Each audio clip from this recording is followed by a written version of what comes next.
Hello, Ross Montgomery again.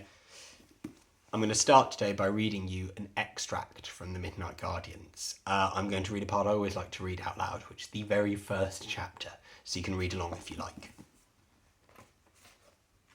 Here is the very first chapter of the Midnight Guardians.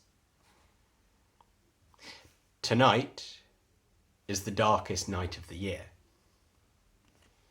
It's so dark you can barely make out the stone cottage sitting in front of you. It's the only building in the valley. A path runs from the fields right to a red front door framed by the remains of a rose bush. In summer, when the days are long and warm, the roses flourish. But there are no roses now. It's the dead of winter and the dead of night. The door is surrounded by thorns. The cottage is dark inside, even darker than outside. The windows are hung with heavy curtains so that no light can escape and none can get in.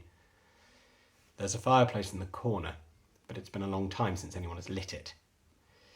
The cottage is bone cold, frozen from the inside out.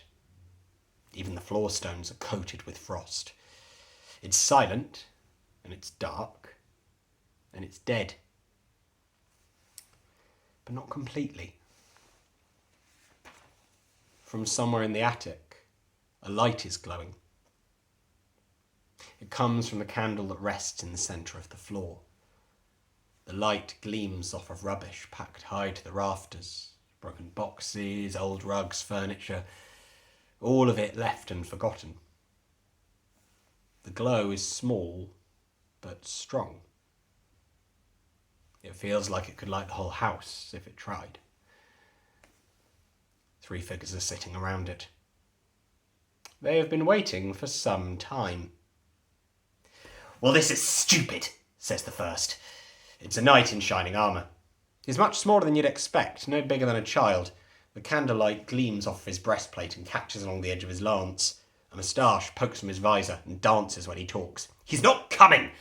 We're all going to get into heaps of trouble and it's all going to be for—" "Oh, quiet, rogue." The knight turns to the second figure. A badger. But this is no ordinary badger. He's wearing a tweed waistcoat. He's carrying a club. He smokes a pipe. Also, he can talk. "I told you not to call me that," says the knight. The badger bristles. "Oh, your name? I can't call you your name now." "Well, it's not rogue, is it? It's the king of rogues. I've told you 1,000 times, I don't call you Noakes, do I? I call you Mr. Noakes, because that's what he named you, and so—" "Oh, quiet, both of you." The knight and the badger turn to the third figure.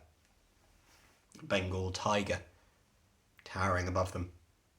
Her head is lost to the gloom of the ceiling. Her whiskers catch the cobwebs in the eaves. "Col will come," she says.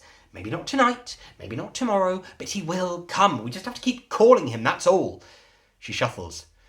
"And if you don't mind, I would rather do that, not having to listen to the two of you squabble like a pair of old ladies."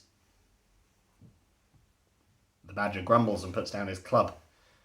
The knight sighs.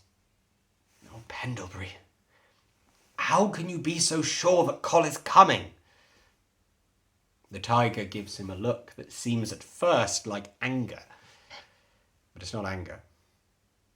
It's fear. She is very, very scared. "Because," she says, "Col is the only hope we have."